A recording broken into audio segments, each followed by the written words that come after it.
Hello and welcome to EZRA Asks, where each episode we at EZRA invite a special guest and leading thinker to help us grapple with a question related to the world of work and professional development. My name is Jonathan Passmore and I'm the Senior VP and Professor of Coaching and Behavioural Change at EZRA. Today, our question asks, is it better to be happy or joyful at work? We'll talk about questions like, what are the current trends or insights we're seeing in this space? How does joy and happiness show up across different populations? How prevalent is toxic positivity? And what is the role of the organisation in all of this? To help us answer at least some of these important questions, I'm joined today by Dr. Pamela Larde. Pamela is a college professor, coach, award-winning author, and innovative business owner. She holds a PhD in leadership and has written 3 books and contributed many chapters on themes around education and research. Her research specifically focuses on race and gender dynamics, self-motivation, joy and resilience, post-traumatic growth. Her interests and hobbies include exercise and sports. Pamela, welcome to today's show. Is it better to be happy or joyful? So as you think about that question, what brought you here today to explore that with us? Probably. So it's a combination of a decade of research as well as my own journey and navigating life. And of course, when I really began to explore this specifically, it was right before COVID. So I had the opportunity to look at how people experience happiness versus joy and both through a really difficult global time. So I initially began my work looking at how people overcome barriers and challenges from how they got to college, being the first in their family, to how military service members would come home and reintegrate after combat, and what did that look like for their families. And finally, looking at heartbreak and how people overcome heartbreak, and really looking at the combination of experiences with those 3 very distinct populations. It became very clear to me that all 3 populations were looking for their joy in various ways. And in diving into the work around joy, I found a lot of work on happiness. As we know, there's centers for happiness, journals for happiness, researchers that focus on happiness. And I needed to dissect the difference and why we're using different terminology, and do we really mean the same thing, or are we talking about 2 very different concepts? So Pamela, at EZRA, we believe in the superpower of coaching. What's your superpower? I have the power to silo myself away from the chaos and the drama of the world. I can find my own little place of peace in any situation.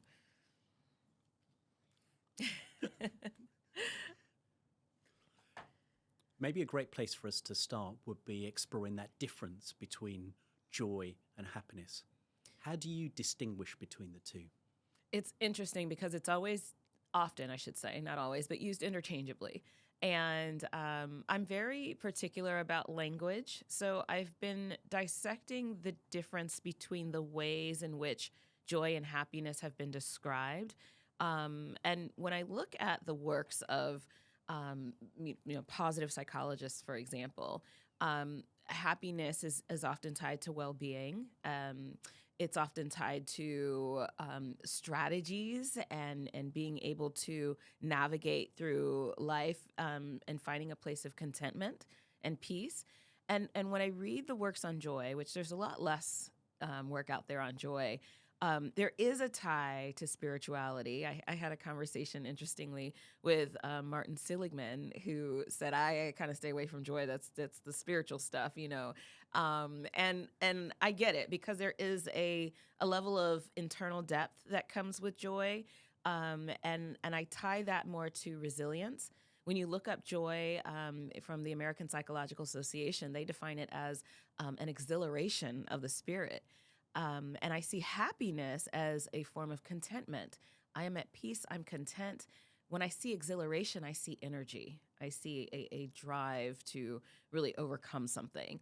Both are needed. Both are important. And I think they have very different ways of manifesting in our lives.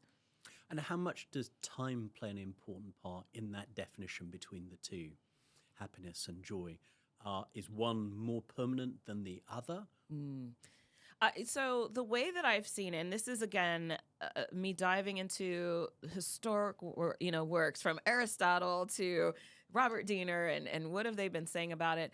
And it seems that happiness is a way of life, a practice of life that, in some cases, can be enduring if you are able to sort of maintain those life practices. But they are also happiness is also very situational and dependent on the stimuli of the environment. And it's kind of how you respond to that stimuli in the environment. And it can be intentional. Whereas joy, if we look more at some of the more even, and I will say, I think some of Aristotle's definitions crossed over into joy as he talked about happiness because it integrates values, our character, our beliefs. It's more about who we are and how we embody living. And so, yes, it's also a practice, but it's also part of our ethos. It's just embedded in who we are, which I think is a bit more enduring, but it's a lifelong journey, really, to really embody this idea of joy. So would I be right thinking that one, joy, is more about a trait that we can cultivate, whereas happiness is a more transitory state that is more context dependent? I feel like you read my notebook because that's one of the notes I wrote is that happiness is more of a state. And I would say, yes, joy is probably more of a trait. Um, and I guess within that is also those values that we hold true that some people might say is spiritual, but it really does encompass those things that are at the heart of who we are. So I'm intrigued. Why have we seen less research on joy than we have on happiness? As you said earlier, there are many centers for happiness. Yes. Happiness psychology has flourished over the last decade. Right. But joy is under-researched. Why is that? Well, I wonder if more have a similar sentiment as Dr. Seligman with regards to it's just a different realm. It goes into the spiritual. I don't necessarily want to, that I'm going to stay over here on the psychological side, which is fair. I happen to believe that joy isn't necessarily just spiritual, but I guess it depends on how, we're defining spirituality. If we are thinking about greater purpose, looking beyond what's happening today and being able to see the bigger picture, if that's spiritual, then I would concede that, okay, well, then joy perhaps might be a bit more on the spiritual side, but it is looking beyond what's happening today and taking care of ourselves and finding contentment in the current. But really being able to see beyond that and living with that awareness. Well, given that difference, how are organizations, I guess, responding to these issues? A lot of interest around happiness. Yes. But again, in organizations, how relevant would organizations see that to what they're doing? Well, if I go back to American Psychological Association's definition of joy being sort of an exhilaration of the spirit, I would ask organizations, do you want your clients to be exhilarated when they walk into the office, when they walk into their setting, when they show up to meetings on Zoom? How important is exhilaration in your team to you?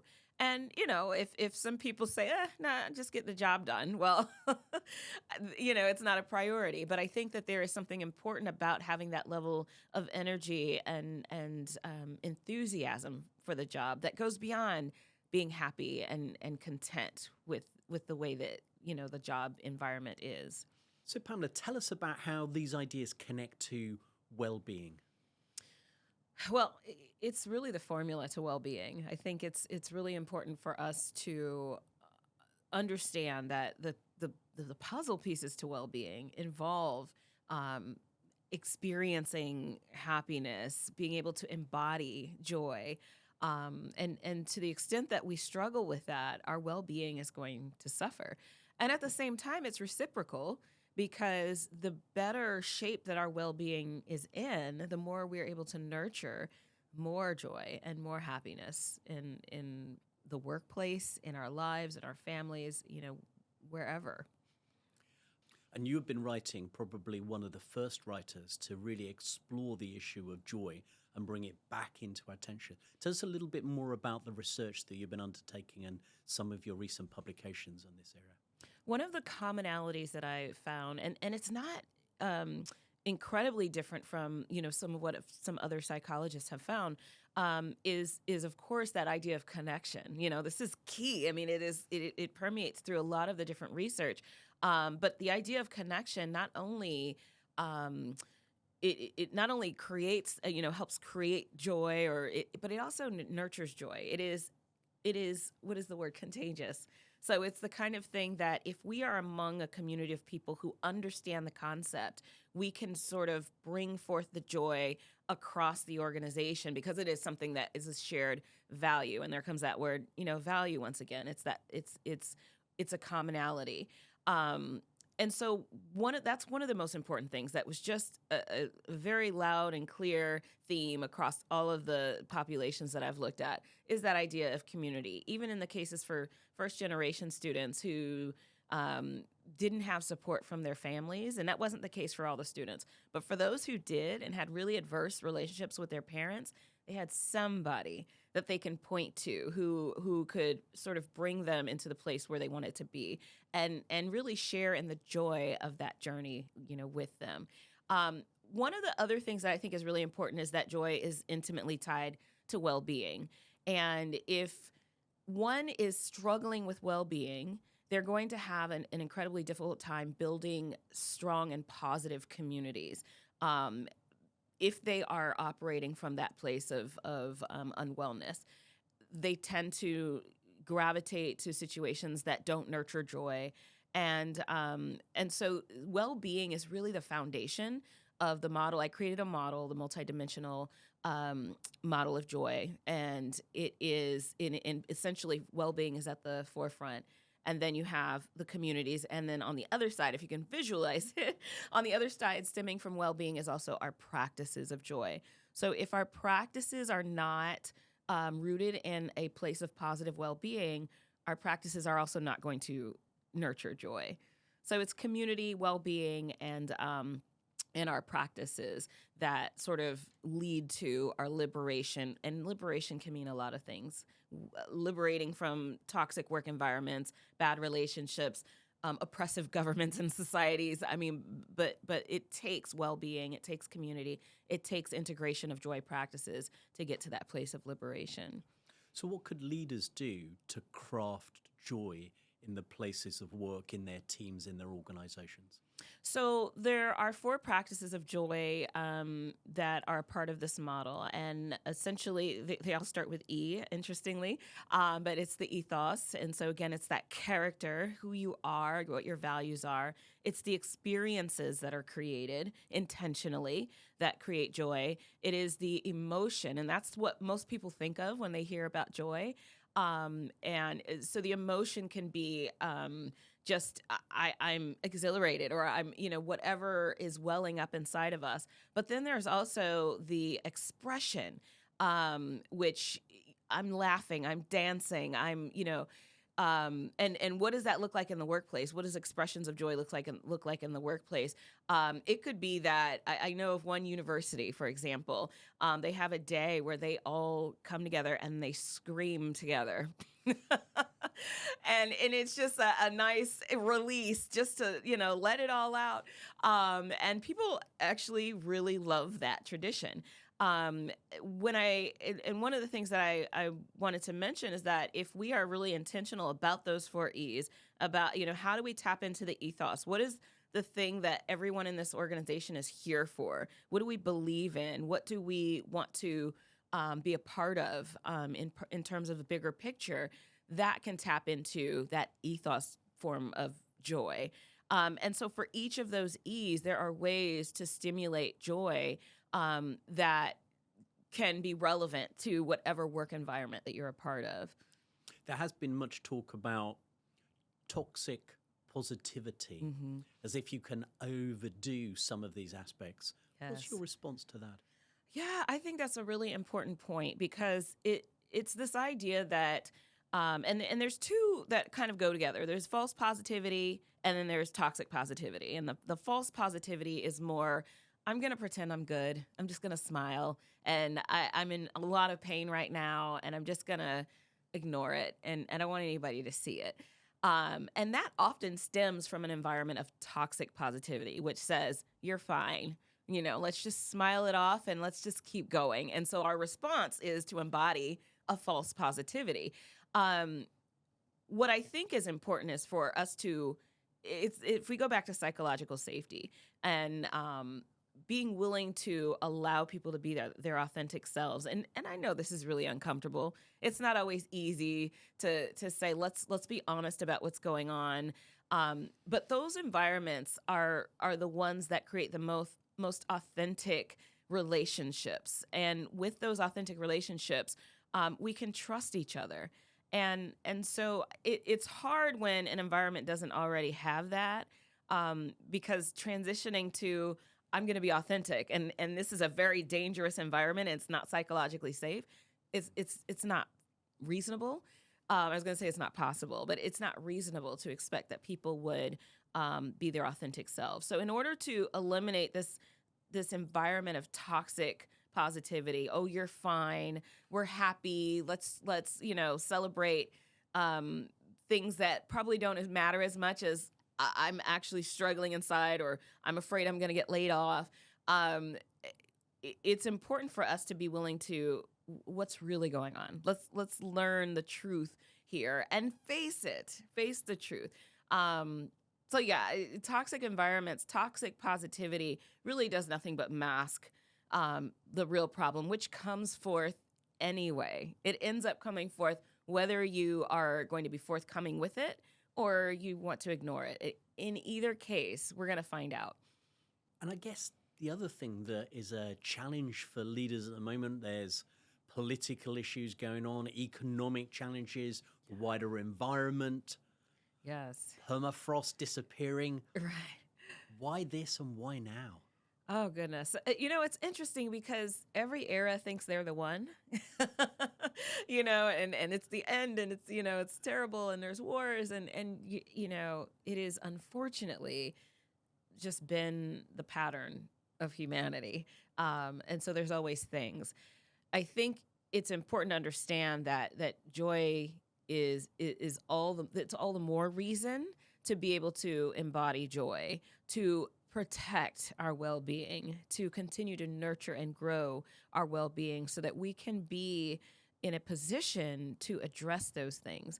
One thing that was really interesting, I experienced a couple of weeks ago, I spoke to a university course of students that were virtual. They're all over the world. And some of the students were actually logged into class from refugee camps in Sudan and in Bangladesh, and they are sitting there in a refugee camp. And I had to just take that in. And they were there because I was asked to come speak about revolutionary joy. And to hear their take on revolutionary joy as they sat where they sat was just incredibly powerful.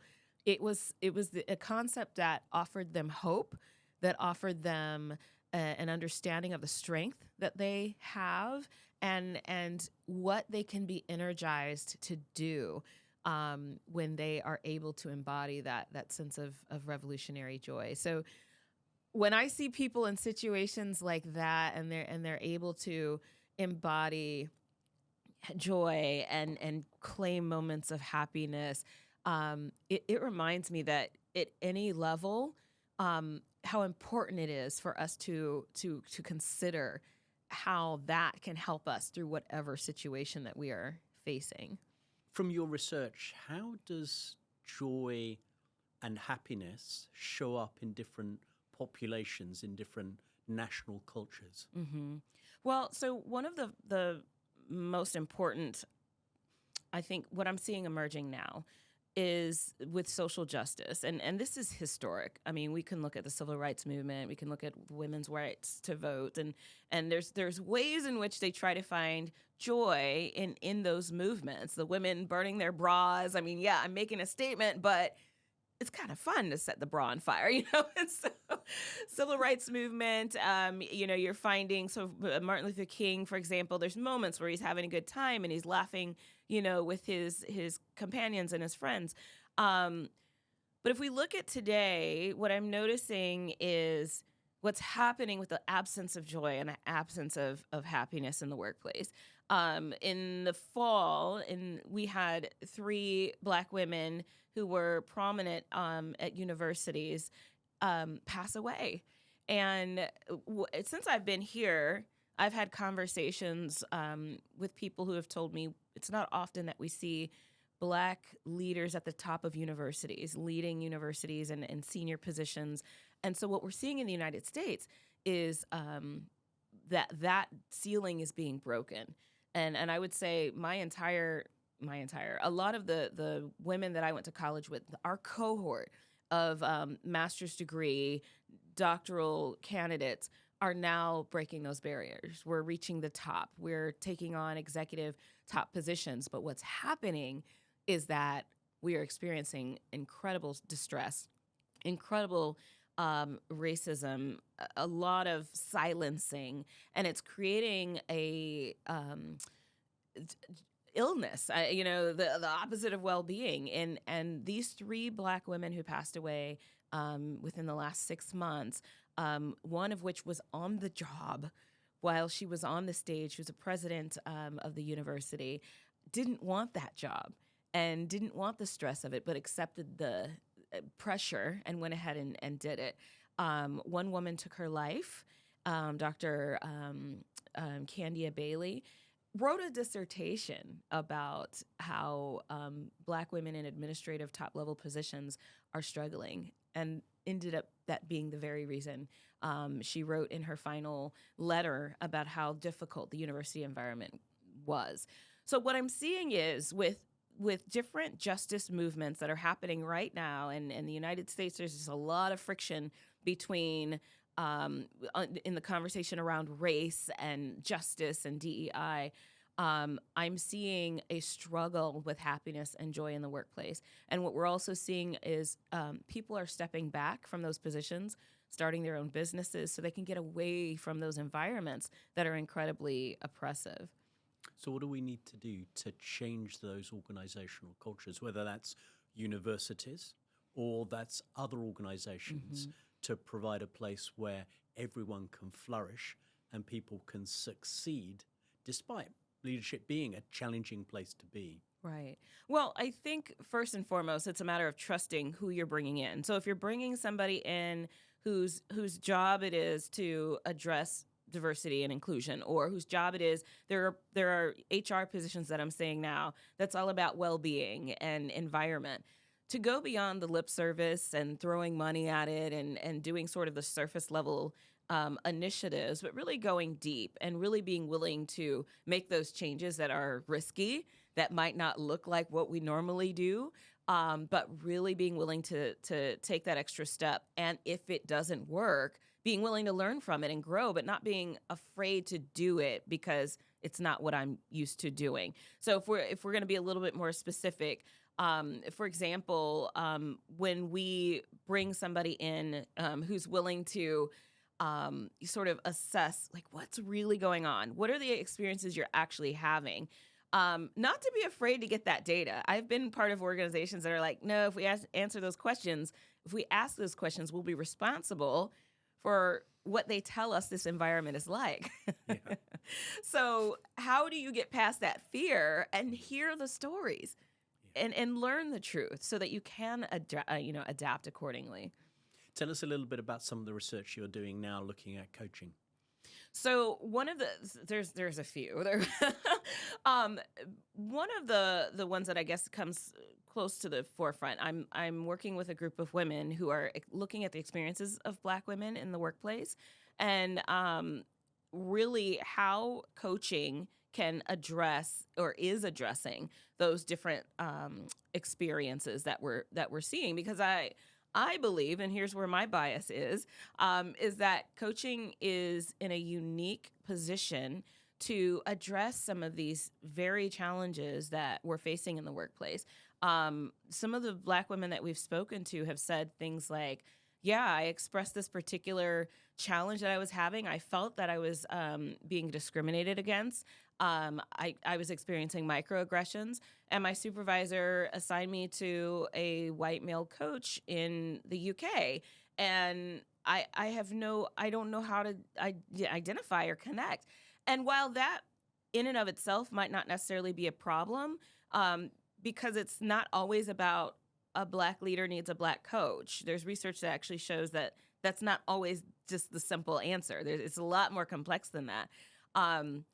But when that woman expressed to her boss, I don't feel comfortable and this isn't a fit, and why am I being given a coach when I'm telling you that I've been experiencing microaggressions? How are we going to address that as opposed to just giving me a coach? So the ways that organizations are utilizing coaching is not as effective as it could be, because if they're using it as a let's prescribe this, to you to solve your problem, we're not maximizing the benefits of coaching when we do it that way. The benefits of coaching is really about growth and self-awareness and transformation, and addressing those things that are opportunities for growth and change. So with this particular participant, opportunities for growth and change was, how do we look at this environment and what kind of coaching can we bring in to transform this environment, not the person who's experiencing the microaggression. So those are the kinds of stories that we're being told. And then also as a part of EZRA, we are doing a study on the Horizon experience and what those coaches have experienced. And those are primarily, well, the ones that I'm going to be talking to are African-American coaches and learning about their experiences in that Horizon program, which is great because this is a different lens. In this case, we're talking to the coaches as opposed to people who have received coaching. How do you find joy in your life?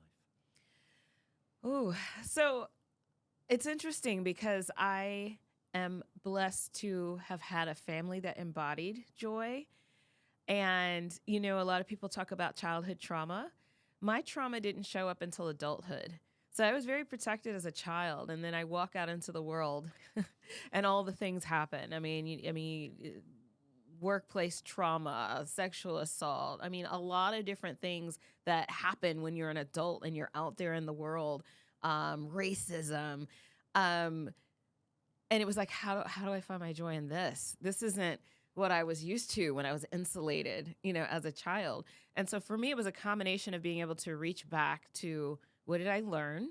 But it was also, and I think this is important for people who didn't have this as children, I was also able to tap into what I'm learning now about joy and how I can be intentional about integrating those principles into my life. So while I had that as a child, I have made it my life's mission to teach people who may not have had that in childhood, leaders, people who are at the forefront and have the ability to make change, the power and what it means to embody well-being. And then to integrate, joy into our lives, at the same time. So that's how for me, it's a combination of experience and research and just learning as I go. So I'm hearing two things. Adversity was a trigger that has drawn you into this. Yes. And then I'm also hearing about a conscious choice that you have made to cultivate that attribute within yourself. Every single moment of every single day. And you have to be intentional about it. People think I had a guy that he was in our research study, and he said, joy isn't natural for me. I don't do joy. That's not my, natural, thing. And he said he has to be very intentional about it. And I think that's an important message. It might not be a normal thing. You wake up in the morning and you feel like flowers and sunshine. That's not what joy is about. It is an intentional practice, an embodiment of the values of what's really important in life and savoring those things. But we can all think about people who we know in our wider circle of friends and family who embody that sense of joy and what a pleasure it is to be with them, how they Yes. energize us. Yes. And so cultivating that in ourselves and how we can then share that joy with others can be contagious.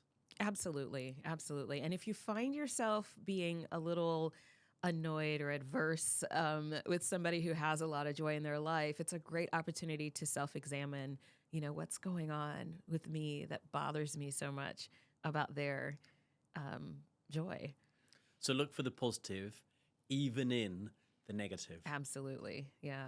Yeah. Negative. I will say that, and I wish I can think of the book where I read this. This is why I got my notes here. But it's this idea that because we experience difficult times, it enables us to recognize joy and to feel it even more deeply. And so it's almost because we are humans, we almost need paradoxical experiences to really recognize one from the other. If everything was joy, we wouldn't understand pain. If everything is pain, we wouldn't appreciate joy. And I'll say, why would we want to understand pain? Well, this is often what gives us strength and resilience and the ability to problem solve, because we don't problem solve if everything is rosy. So it definitely builds character. But it's important for us to also have that opposite. We've got to be able to have both in order to truly appreciate life. I know we share a faith, and what comes to mind as you're sharing that experience is Paul's story. Yes. Yes. I mean, and that is Paul being in some of the most difficult, challenging times, and then being able to say, well, the joy of the Lord. I mean, this is my strength. And I think one of the things that's important about that is joy is not always rosy. And as we noticed, Paul sat in prison for some time. He had some really trying situations, but he emphasized that the joy of the Lord is my strength. Now, that to me begs the question, so what other kinds of joy can be somebody's strength? It doesn't always come from a good place. If we can close our eyes and envision a very difficult leader, a toxic leader, a terrible leader, and yet they still find joy in the work that they do, it's important for us to understand that we all also have the ability to find joy in negative behaviors. I've had bosses and supervisors who have found great joy in demeaning people and bringing other people down because it elevates them seemingly. And so it's interesting because we can say to ourselves, I would never do that. I would never be that kind of leader. I would never have those kinds of thoughts to celebrate somebody's joy or somebody's pain. This is, the term schadenfreude, joy in other people's pain. But have you ever had a moment where somebody who has maybe slighted you or treated you a little, bad, and maybe they didn't get the job, or maybe something didn't go well for them, and you're like, yeah, that's karma. That's what they get.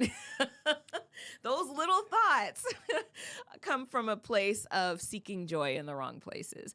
And so it's important for us to recognize that we all have the ability to do that and to check ourselves when we see ourselves going down that road. So how can this connect to values and purpose? Ooh, that's a good question. I think when values, it's important to assess what are we finding our joy in. When we were in the era of, COVID and being locked down, what were the small things that we found joy in? What were the things that we struggled with in terms of joy? Were we struggling with the decisions of our leaders? Were we proud of the decisions of our leaders? Those are the kinds of things that point to what is really important to us and where our values lie. And that important component of community I mentioned before.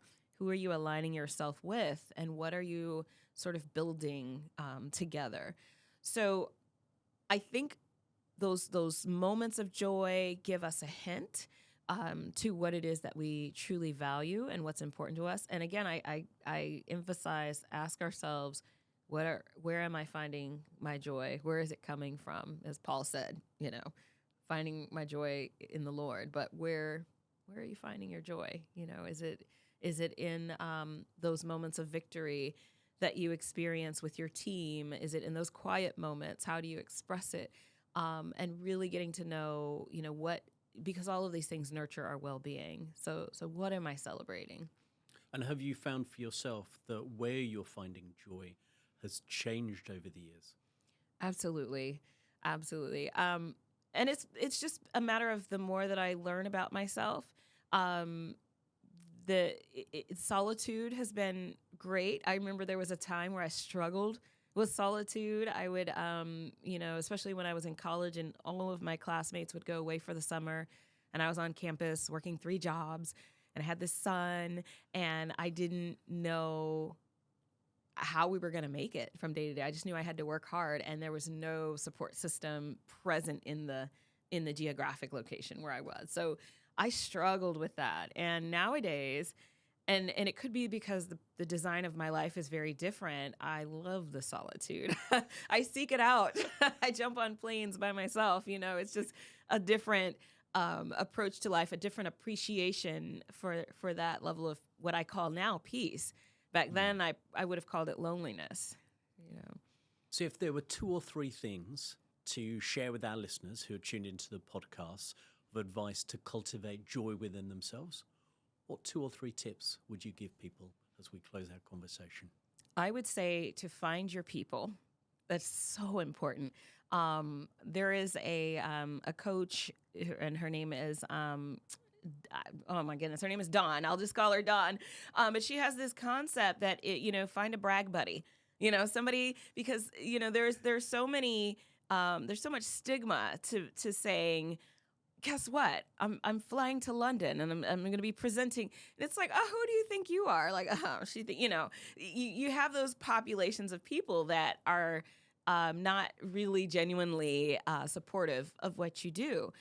But if you have a brag buddy or a brag community and you can say, hey, this is what we're doing and we celebrate it together, these are the kinds of things that nurture our joy. So community, I can't emphasize enough how important that is. And then the other thing is just embodying this practice of savoring life. And I know I haven't talked about that at all today, but it's beyond gratitude. I mean, gratitude is wonderful. And I think that is often connected to cultivating happiness.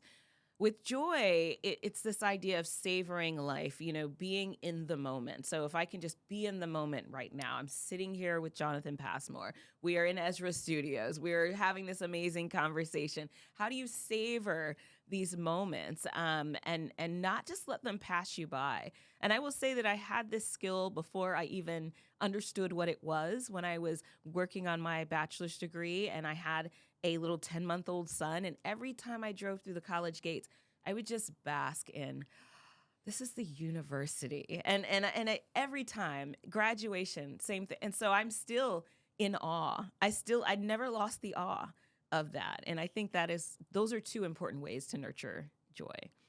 Well, Pamela Larde, you have blessed us today as we've dwelt in this conversation. Thank you very much indeed. Thank you.